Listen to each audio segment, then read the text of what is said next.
영과 진리로 예배라는 제목으로 하나님의 말씀을 함께 나누도록 하겠습니다. 한 번만 따라 하실까요? 영과 진리로 예배. 영과 진리로 예배. 예. 신약 성경에는 예배라는 말을 가리키는 두 개의 단어가 나옵니다.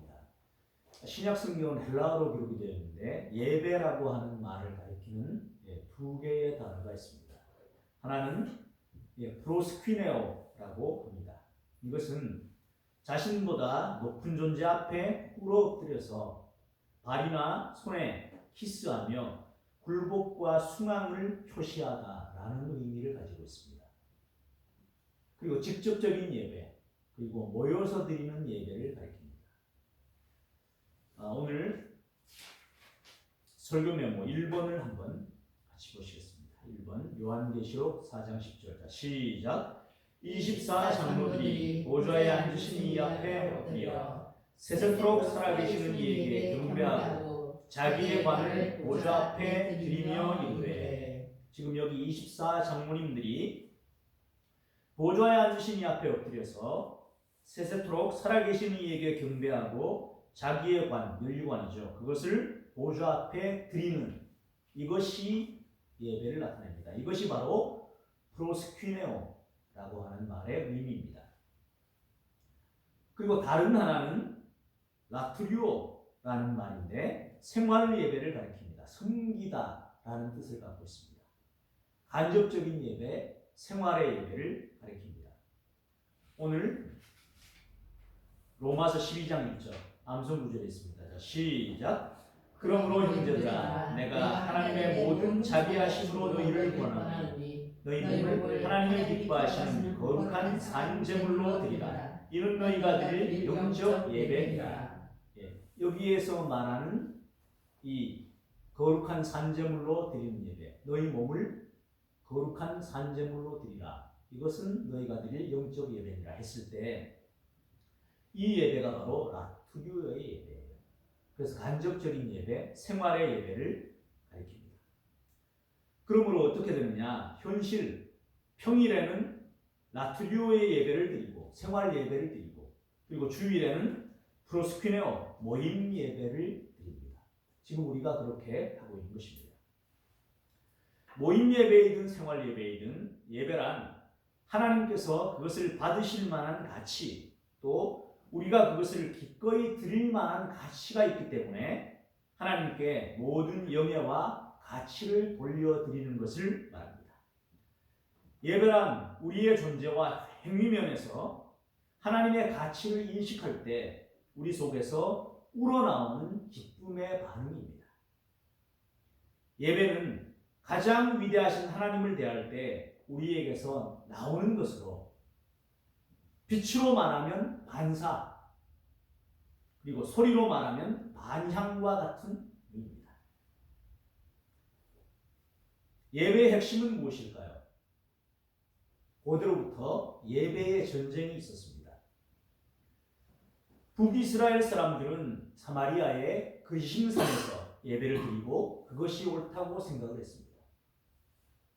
남유다 사람들은 선조로부터 대대로 예루살렘에서 예배를 드리면서 그것이 옳다고 생각했습니다. 예루살렘은 하나님께서 정해준 장소라는 거예요. 그것을 중앙성소 사상이라고 하죠. 그 사상으로 꽉 차 있었습니다. 예수님을 믿는 사람들은 하나님께 예배를 드려야 한다고 생각하고 그렇게 예배를 드리지만 예수 안 믿는 사람들은 그럴 필요가 없다고 생각하고 살아가는 것. 그리고 이것이 예배의 전쟁입니다. 구약의 예배는 어떠했을까요? 성경에 기록된 최초의 예배는 가인과 아벨의 예배입니다. 가인은 곡물로 예배를 드렸고 아벨은 새끼 양과 그 기름으로 제사를 드렸습니다. 하나님께서 아벨의 제사는 흠양하셨고 가인의 제사는 거절하셨습니다. 하나님께서 가인의 제사를 거절하신 이유는 가인 때문이고 아벨의 제사를 흠양하신 것은 아벨 때문입니다. 여기에서의 교훈은 우리의 마음이 하나님께 집중하지 않을 때 하나님께서 우리의 예배를 거절하신다는 것입니다. 그런 의미에서 가인의 제사가 거절된 것입니다. 또 창세기 22장에 가면 아브라함의 예배가 등장합니다. 하나님은 하나님의 명령에 순종하여 자신의 외아들 이삭을 번제로 바치기 위해 아브라함은 모리아산으로 갔습니다. 하나님께서는 독자도 아끼지 않는 아브라함의 진심 어린 헌신을 받으셨고 그에게 수풀에 걸린 순양을 준비해 주셨습니다. 여기에서의 교훈은 우러나오는 순종, 그리고 최고의 헌신, 하나님께 절대 복종, 하나님이 정하신 장소 등이 중요하다는 것입니다. 율법이 생기기 이전에는 출애굽한 다음에 시내 광야에 와서 모세만 하나님께서 시내 산으로 불러올리신 다음에 거기에서 율법을 수여하시죠. 그렇게 율법을 받기 이전에는 각 가정의 아버지가 집안의 제사장이었습니다. 예배하는 사람이 자신이 세운 제단에서 예배를 드리면 됐었습니다. 그래서 아브라함이 옮겨 다니는 곳마다 토단을 쌓죠. 토단으로 제단을 쌓습니다. 그리고 예배를 드렸습니다. 그리고 예배 때 제물을 바치고 감사를 표현했습니다. 그러나 율법 시대, 율법이 수여된 이후에는 예배에 대한 자세한 규정이 나타나게 됩니다. 레위 지파의 제사 제도가 등장하죠. 제사장 지파로 레위 지파가 택함을 받게 됩니다. 또 아론의 가문이 제사장 가문으로 특정됩니다. 그리고 세습이 되죠. 그리고 단 1년에 한 차례만 대속죄일에 대제사장이 지성소에 출입할 수 있었습니다. 또 처음에는 회막에서 예배를 드렸고 이후에는 성전으로 예배의 장소가 중앙화되었습니다. 매일 아침과 저녁에 제사를 드렸습니다. 상번제라고 하죠. 그리고 번제, 소제, 화목제, 속죄제, 속건제 등의 5대 제사가 나타납니다. 이것은 하나님께 나아가는 방법이었습니다. 또 절기가 있었습니다. 6월절, 오순절, 나팔절, 설날이죠. 속죄일, 초막절 등 절기가 있었습니다. 이것은 하나님과 동행하는 방법이었습니다. 하나님께 나아가기 위해서는 제사를 드리며 나아갔고 또 하나님이 이스라엘 백성, 택하신 백성과 함께 하시며 동행하신다고 하는 것은 절기를 지킴으로 기뻐하며 알 수 있었습니다. 이런 배경에서 북이스라엘 사람들과 남유다 사람들 사이에 예배 전쟁이 일어난 것입니다. 유다 사람들은 모세오경의 말씀대로 예루살렘을 예배 장소로 생각했고 호소했습니다. 사마리아 사람들은 사마리아식 오경에 따른 그리심산을 고집하게 된 것입니다. 알렉산더 대왕, 그리스의 알렉산더에게 정복당했을 때 이 사마리아 사람들이 알렉산더에게 예배의 윤허를 받아내요. 그리심산에서 예배를 드려도 좋다고 하는. 그래서 그들에게는 그것이 하나의 믿을 만한 증표가 되었던 것이죠. 그래서 고수하게 된 것입니다. 예배에는 하나님이 받으시는 예배가 있습니다. 예수님께서는 예배의 장소로서 본다면 예루살렘이 정확한 예배의 장소였지만 이제는 더 이상 예배의 장소가 중요하지 않다 말씀하십니다. 이 처음에 사마리아 이 여인과 대화하다가 처음에는 이 사마리아 여인이 예수님을 누구라고 말합니까? 유대 남자. 자기는 사마리아 여인. 예수님은 유대인 남자라고 말하죠. 그러다가 대화를 나눠보고는 랍비라고 하죠. 선생님. 호칭이 변합니다. 보통 분이 아니구나. 랍비 같아요. 선생님이신 것 같아요. 그러다가 19절에서는 뭐라고 그래요? 남편 불러와라 그러니까 남편 없는데요. 5 있었지만 그 사람들 다 남편 아니지. 이 모든 것을 아시니까 뭐라 그래요? 선지자로서이다. 선지자. 그 다음에 나중에는 예수님이 그에게 자신이 메시아라고 하는 것을 밝혀요. 예수님이 특정 개인에게 자신이 메시아이고 자신이 그리스도라고 하는 것을 밝힌 최초의 사례예요. 거의 없습니다. 몇 되지 않는 정말로 중요한 거예요. 이 얘기를 직접 들은 사람은 정말로 몇 사람 되지 않아요. 그 중에 한 사람이에요. 복이 있는 여인. 이 여인에게 뭐라고 그래요? 이 여인은 20절에 말하죠. 우리 조상들은 이 산에서 예배했는데 당신들의 말은 예배할 곳이 예루살렘에 있다고 합니다. 이게 바로 그거예요. 우리 사마리아, 우리의 조상들은 예배할 곳이 장소가 그리심산이라고 말하는데 그 유다 사람들은 예루살렘이라고 말한다면서요. 그 얘기를 하는 거예요. 그러니 주님이 21절에 뭐라고 그러셔요? 여자여 내 말을 믿으라. 이 산에서도 말고 예루살렘에서도 말고 너희가 아버지께 예배할 때가 이를 것이다 하십니다. 과거에 그것이 정확한 장소 예루살렘이었지만 더 이상 장소가 중요하지는 않다. 이 말씀은 제사장이나 제사 제도, 제사의 절기, 예배 의식과 외형이 더 이상 중요하지 않고 영과 진리로 예배하는 본질이 중요하다고 말씀하신 것입니다. 예배의 규정이 아니라 예배의 원리가 중요하다는 말씀입니다. 예수님은 지금 여기에서 예배의 혁신을 말씀하고 계신 것입니다. 그러면 언제부터 예배의 규정이 아니라 예배의 원리가 중요하게 된 것일까요? 예수님께서 22절, 23절, 자 시작. 너희는 알지 못하는 것을 예배하고 우리는 아는 것을 예배하노니 이는 구원이 유대인에게서 나니라. 아버지께 참되게 예배하는 자들은 영과 진리로 예배할 때가 오나니 곧 이때라. 아버지께서는 자기에게 이렇게 예배하는 자들을 찾으시느니라. 아멘. 언제요? 영과 진리로 예배할 때가 오는데 이때라는 거예요. 예수님께서 여인에게 말씀하신 곧 이때가 예배의 규정이 아니라 이때로부터 예배의 원리가 중요하게 됐습니다. 예수님이 말씀하시면 그때로부터 중요하게 된 것이라는 의미입니다. 예수께서 오신 때, 예수님께서 메시아로 그리스도로 오신 이후부터는 예배의 규정이 아니라 예배의 원리가 중요하게 된 것입니다. 여러분 이게 믿어지십니까? 왜 그럴까요? 예수님께서 천국의 메시아 그리스도로서 우리의 죄 때문에 십자가에서 친히 우리 대신 제물이 되셨기 때문입니다. 예수께서 십자가에서 피 흘려 죽으심으로 성전 휘장이 찢어졌고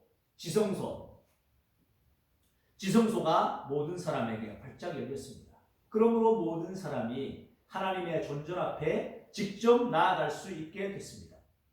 누구든지 예수 그리스도의 보혈을 통해 하나님의 보좌 앞으로 바로 나아갈 수 있게 되었습니다. 예수님께서 유일한 중보자로 사람들과 하나님 사이에 화해하는 일을 하셨습니다. 예수 그리스도 안에서 모든 신자는 그때 이후로 제사장이며 예수님은 대제사장이십니다. 하나님께서는 예수 그리스도의 십자가와 부활을 통하여 구원을 이루셨습니다. 우리는 예수 그리스도의 이름으로 언제 어디서나 하나님의 보좌에 나아가 하나님께 예배할 수 있게 되었습니다. 하나님께서 예수 그리스도 안에서 이루신 구원이 우리가 하나님을 예배하는 가장 큰 이유입니다. 예수 그리스도는 성자 하나님으로 거룩하신 하나님을 표현하는 성전입니다. 예수님의 보혈을 의지하여 우리가 하나님 앞에 직접 나아갈 수 있기 때문에 특별한 예배 절기나 자세한 예배 규정도 없습니다. 더 이상 의미가 없습니다. 골로새서 2장 16절 17절 설교 메모 2번입니다. 시작. 그러므로 먹고 마시는 것과 절기나 추호하거나 안식일을 이유로 누구든지 너희를 비판하지 못하게 하라. 이것들은 장래일의 그림자이나 몸은 그리스도의 것이니라. 아멘. 그래서 구약의 음식법이라든지 절기라든지 초하루라든지 안식일이라든지 이것들은 예수 그리스도를 보여주기 위한 그림자였습니다. 그림자.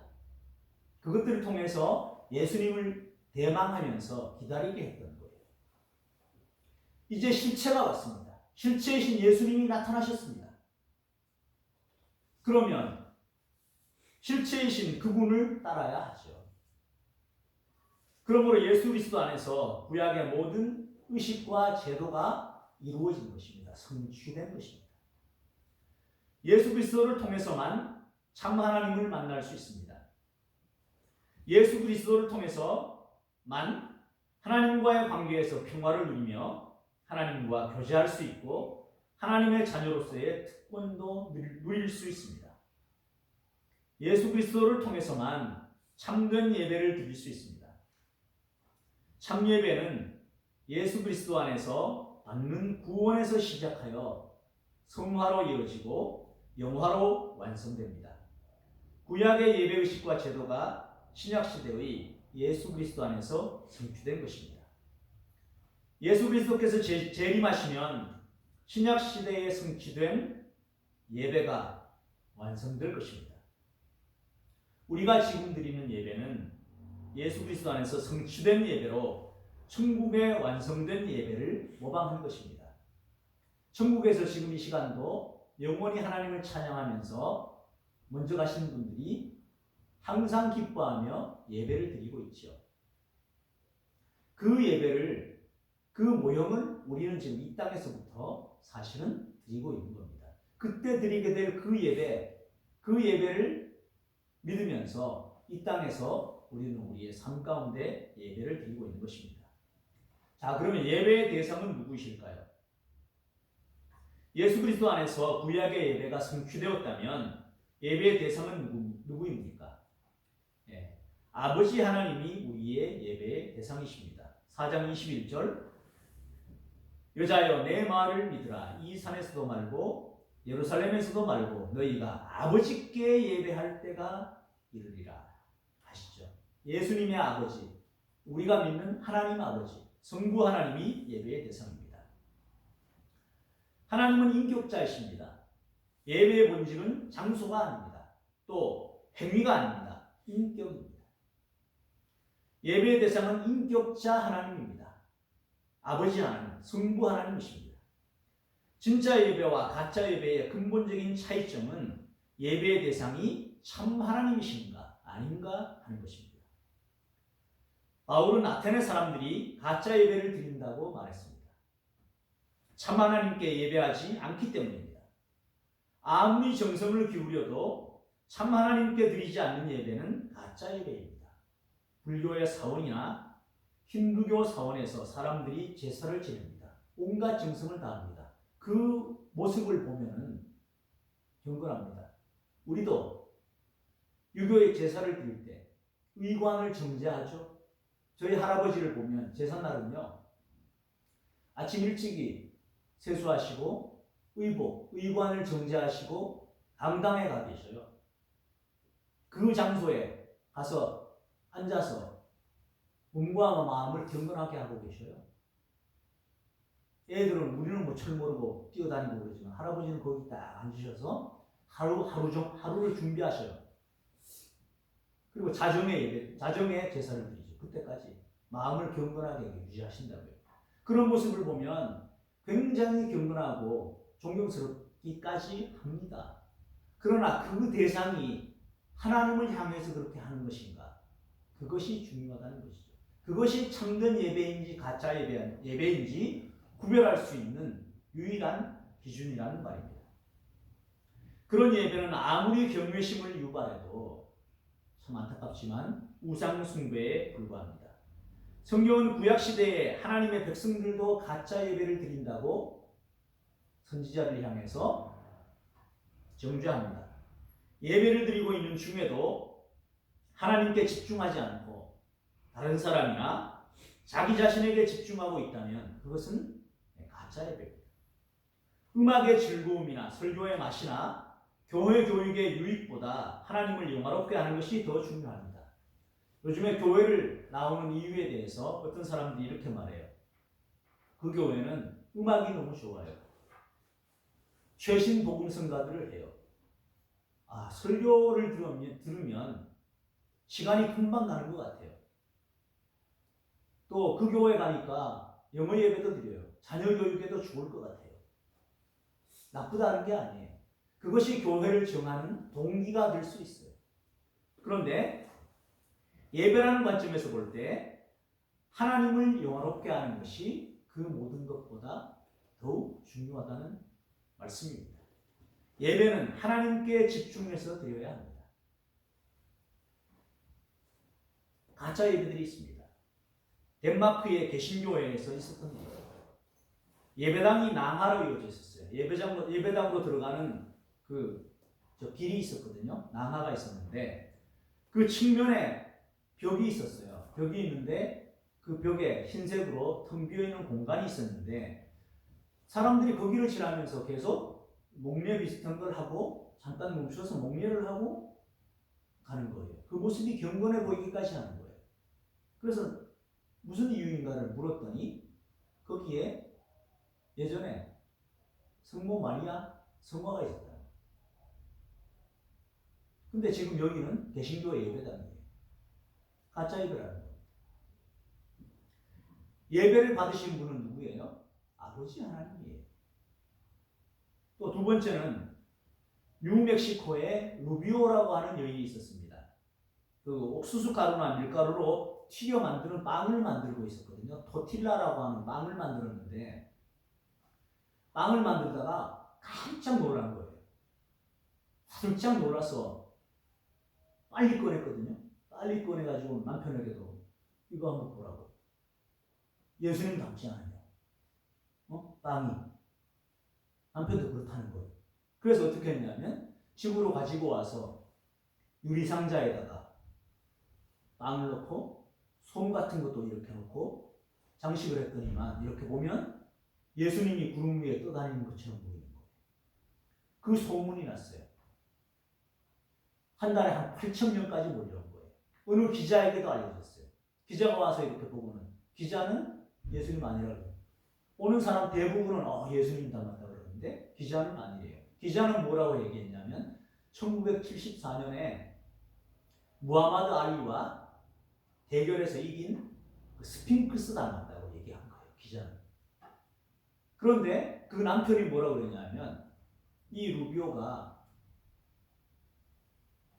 이 빵을 이렇게 집에 이렇게 잘 좋은 곳에 딱 잘 보이는 곳에 이렇게 해놓고는 그 다음부터는 마음이 되게 평화로워졌고 자기에게도 그 전보다도 더 잘 순종하는 그런 여인이 됐다고 남편을 좋아하는 거예요.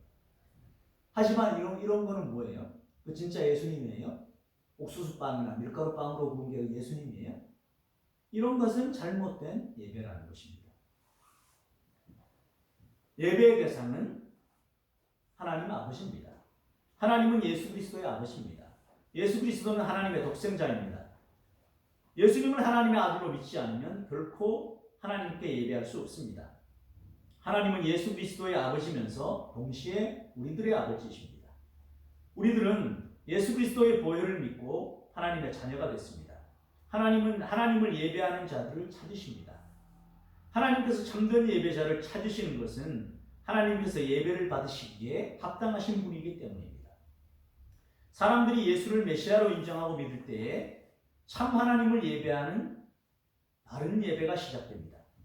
예수님께서 십자가에서 우리의 죄 때문에 죽으시고 우리의 의를 위하여 사흘 만에 부활하셔서 우리에게 구원의 길을 열어놓으셨습니다. 그래서 우리는 예수 그리스도 안에서 하나님께 나아가 하나님을 예배할 수 있게 됩니다. 만물이 하나님으로부터 나오고 하나님의 의에 진행되고 하나님께로 돌아갑니다. 하나님은 예배를 받으시기에 합당하신 분입니다. 우리는 예수 그리스도께서 보여주신 하나님 중심의 예배를 드려야 합니다. 새로운 것은 그 자체로 가치가 있지만 새로운 것을 도입할 때도 사람들을 기쁘게 하기 위한 것이 아니라 하나님의 영광을 위해서 해야 합니다. 하나님 중심의 예배를 드리면 하나님을 만나는 감격이 있습니다. 그러나 사람 중심의 예배를 드리면 감동과 재미가 있어도 하나님을 만나지 못합니다. 예배를 통해서 하나님을 만나지 못하면 그것은 헛된 예배입니다. 하나님의 임재를 경험한다는 것은 내가 속속들이 변화되는 것입니다. 우리의 예배 대상은 하나님입니다. 우리의 유흥과 감정에 초점을 맞추지 말고 하나님의 영광에 초점을 맞추어야 합니다. 우리는 참된 하나님 중심의 예배를 드려야 합니다. 예배의 대상이 아버지 하나님이라면 예배의 방식은 어떨까요? 영과 진리로 하나님을 예배해야 합니다. 영으로 예배 드린다는 것은 무슨 의미인가요? 왜 영으로 예배를 드려야 한다고 말씀하실까요? 하나님이 영이시기 때문입니다. 예배에서 가장 중요한 것이 하나님과의 관계입니다. 예배는 하나님의 존재와 성품과 사역 등 하나님의 정부에 대하여 우리가 마음으로부터 보이는 찬양의 반응입니다. 존 메가더 목사님의 예배의 정의입니다. 예배는 우리 전체가 하나님 전체에 대하여 마음으로부터 우러나오는 반응입니다. 사마리아인들은 그리심산이라고 하는 예배의 외형에 관심을 쏟았습니다. 유대인들은 제사나 의식이나 절기나 예루살렘 성전을 중시했습니다. 그러나 예수님께서는 진짜 예배는 외형적인 것이 아니라 내면적인 것이라고 말씀하셨습니다. 하나님이 영이시기 때문에 하나님의 본질에 맞게 예배를 드려야 한다는 말씀입니다. 율법 시대 이스라엘의 예배가 바로 이 점을 놓쳤기 때문에 선지자들로부터 계속해서 책망을 받았던 것입니다. 우리가 외형이 아니라 내면적으로 하나님과 교제하면서 예배를 드리려면 성령님의 도우심이 필수적입니다. 성령께서 우리의 영과 하나님 사이에 소통하시기 때문입니다. 예배는 영으로 드려야 하기 때문에 마음에서 우러나오는 예배를 드려야 합니다. 예배는 육체적이 아니라 영적이어야 합니다. 참 예배는 장소가 아니라 마음에 달려 있습니다. 마음에서 우러나오는 예배가 참된 예배입니다. 우리가 성령의 전이기 때문에 어디서나 하나님께 예배 드릴 수 있습니다. 마음으로 예배를 드려야 하기 때문에 마음의 순종이 없이 제사를 지내는 것은 의미가 없습니다. 순종이 제사보다 낫고 하나님은 제사보다 긍휼을 원하신다는 것이 바로 그런 뜻입니다. 그런데 왜 사람들이 예배당에 모여서 예배해야 할까요? 하나님의 백성들이 모여서 예배하기에 적절한 장소가 예배당이기 때문입니다. 예배 드릴 수 있는 최적의 환경으로 만들어 놓은 것이 예배당이기 때문입니다. 신약의 초대교회는 매일 마음에서 우러나오는 생활 예배를 드리고 주일에 모여서 마음에서 우러나오는 모임 예배를 드렸습니다. 그런 후에 서로 교제하고 격려하며 힘을 얻었습니다. 그런 의미에서 우리가 예배당에 모여서 예배를 드리는 것입니다. 성경은 모이기를 힘쓰라고 했습니다. 설교 메모 3번입니다. 시작. 모이기를 패하는 어떤 사람들의 습관과 같이 하지 말고 오직 원하여 그 날이 가까움을 볼수록 더욱 그리하자. 참된 예배는 마음에서 우러나오는 예배입니다. 마음에서 우러나오는 예배는 평소의 삶을 통해서도 드리지만 예배당에 모여서도 드립니다. 생활 예배와 모임 예배 중 어느 하나도 빼지 말아야 합니다. 우리가 평일에 삶의 예배를 드리는 것은 우리의 몸이 주님의 교회이기 때문입니다. 우리는 매주 7일, 매일 24시간, 매 순간 우리의 몸으로 하나님을 예배해야 합니다. 하나님께서 우리 안에 계신다는 것을 알고 하나님께서 우리의 몸을 하나님의 영광을 위하여 사용하시도록 해야 합니다. 우리는 먹든지 마시든지 무엇을 하든지 다 하나님의 영광을 위하여 해야 합니다.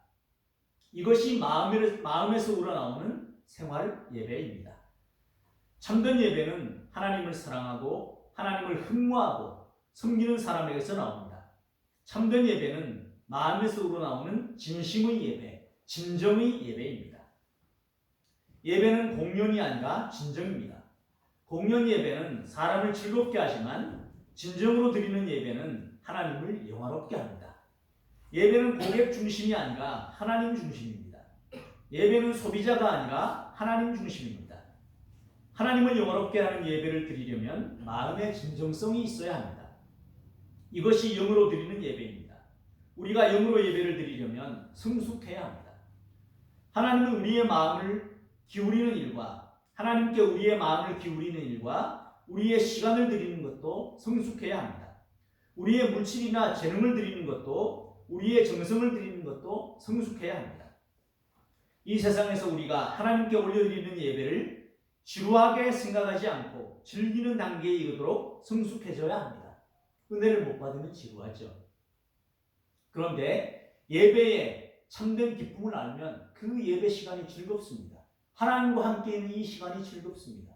감동적입니다. 은혜가 있습니다. 그 가운데 내면에서부터 무엇인가 꽉 차오르는 듯한 것을 느낍니다. 영적인 만족감이 드는 것입니다. 성숙으로 나아가는 길이죠. 예배를 즐긴다는 것이 그런 의미입니다. 이것이 영으로 드리는 예배이고 또 진리로 드려야 합니다. 진리로 예배를 드린다고 하는 것은 알고 예배를 드린다는 것입니다. 너희는 알지 못하는 것을 예배하고 우리는 아는 것을 예배하노니. 얼마 전에 어느 목사님과 탁구를 치게 됐는데 알면 알수록 그의 실력에 감탄하게 됐습니다. 2부 실력이라고 해요. 처음에는 뭐 이렇게 서브 넣었다가 떴을 때 내가 때려도 되고 뭐 좀 만만하게도 보이고 그랬거든요. 그런데 그분이 제가 하는 스타일을 파악하더니만 한 점도 못 내겠는 거예요.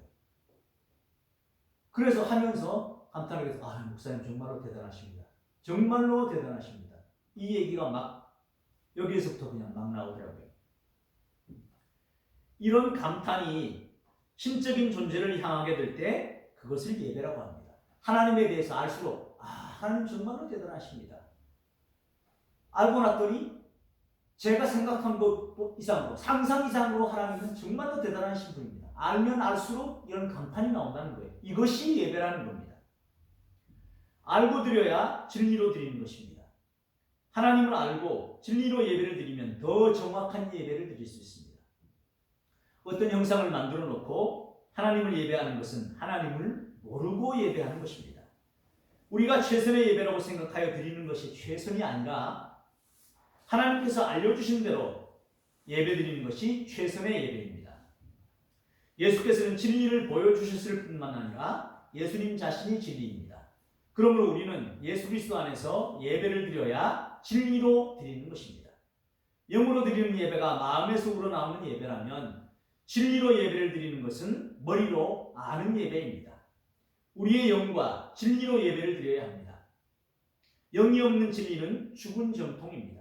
진리가 없는 영은 공허한 감상주의입니다. 마음과 머리로 영과 진리로 예배드려야 합니다. 마음에서 우러나오는 예배는 진정한 예배입니다. 머리로 하나님을 알고 드리는 예배는 정확한 예배입니다. 마음에서 드리는 예배는 태도가 바른 예배입니다. 머리로 드리는 예배는 정보가 바른 예배입니다. 우리는 태도도 바르고 정보도 바른 예배를 드려야 합니다. 예배는 진리로 드리는 것이기 때문에 우리가 진리를 깨닫는데 성숙해져야 참 예배를 드릴 수 있습니다. 진리를 모르면 하나님을 다 아는 것처럼 경박해집니다. 그런 의미에서 말씀을 알아가는 것이 필요합니다. 진리를 깨달을수록 진리의 원천이신 하나님에 대해 더욱 감탄합니다. 그런데 이런 것은 경박한 것이죠. 말씀을 조금 안다고, 암송도 잘한다고 알수록 더 잘 숨기고 알수록 더 겸손해져야 되는데 반대로 나간다면 경박해지는 겁니다. 진리를 깨닫는 일에 성숙하면 그만큼 하나님에 대한 감탄이 커지며 예배가 더욱 뜨거워집니다. 예배는 우리에게 가장 중요한 소명입니다. 예배는 소중한 생명사역입니다. 예배는 우리 삶의 궁극적인 우선입니다. 인간 최고의 궁극적 목적은 영원히 하나님을 영화롭게 하고 하나님을 즐기는 것입니다. 하나님을 영화롭게 하고 하나님을 즐기는 것이 예배입니다. 우리는 현세의 이 세상에서도 예배드리지만 내세의 천국에서도 예배를 드립니다. 예배는 현세와 내세에 계속되는 영원한 일입니다. 시편 전체가 현재 천국에서 드리는 예배와 찬양입니다. 요한계시록에는 내세 천국에서 드리는 예배가 가득합니다. 천국에 올라간 성도들이 밤낮 끊임없이 기쁘게 하나님을 예배하는 것입니다. 예배에 집중하는 것은 천국에 집중하는 것입니다. 우리가 천국에 너무 집중하면 세상에서는 유익을 보지 못한다는 말이 있지만 그것은 사실이 아닙니다. 우리가 먼저 하나님의 나라와 하나님의 의를 추구하면 하나님께서 우리에게 세상에서 필요한 모든 것을 채워주십니다. 우리는 영과 진리로 예배해야 합니다. 하나님은 영이시기 때문에 영적으로 예배해야 합니다. 우리의 마음에서 우러나오는 진정한 예배를 드려야 합니다. 우리는 또한 진리로 예배해야 합니다. 성경의 진리에 따라 하나님을 바로 알고 예배드려야 합니다. 우리의 영과 진리로 예배를 드리기 위해서는 예수 그리스도 안에서 성령의 인도하심에 따라야 합니다. 예수 그리스도와 동행하며 성령의 인도하심을 받는 예배가 참된 예배입니다. 하나님께서는 참된 예배자를 찾으십니다. 참된 예배자는 하나님이 보시기에 보물과 같습니다. 예배를 통하여 하나님을 만나 하나님을 영화롭게 하면 삶의 모든 일이 제자리를 잡습니다. 예배를 통해 하나님과 올바른 관계를 맺으면 삶의 모든 일이 하나님대로 하나님의 뜻대로 질서를 잡습니다. 예배를 제대로 드리면 영혼이 잘되고 범사가 잘되고 강건해집니다. 요한 3서 설교 멤버 4번입니다. 시작. 사랑하는 자여 내 영혼이 잘됨 같이 내가 범사에 잘되고 강건하기를 내가 간구하노라. 기도드립니다. 하나님 아버지, 오늘도 영과 진리로 예배드리게 하시니 감사합니다. 영과 진리로 예배드리는 의미가 무엇인지 알게 하시니 감사합니다. 아버지 하나님께 영과 진리로 하나님을 알고 마음속으로부터 우러나오는 마음으로 예배드림으로 하나님을 기쁘시게 하도록 인도하여 주시고 성령님의 인도하심을 따라 예수님께서 알려주신 길을 따라 말씀의 의미를 알아가며 더욱더 하나님을 잘 예배하고 잘 섬김으로 생활 예배도 또 모임 예배도 아름답게 드림으로 하나님과 동행하고 하나님의 뜻대로 살아가는 하나님의 마음에 합한 주의 백성들 되게 하여 주시옵소서. 예수 그리스도 이름으로 기도 올리옵나이다. 아멘. 524장 찬양 드리면서 준비하십니다.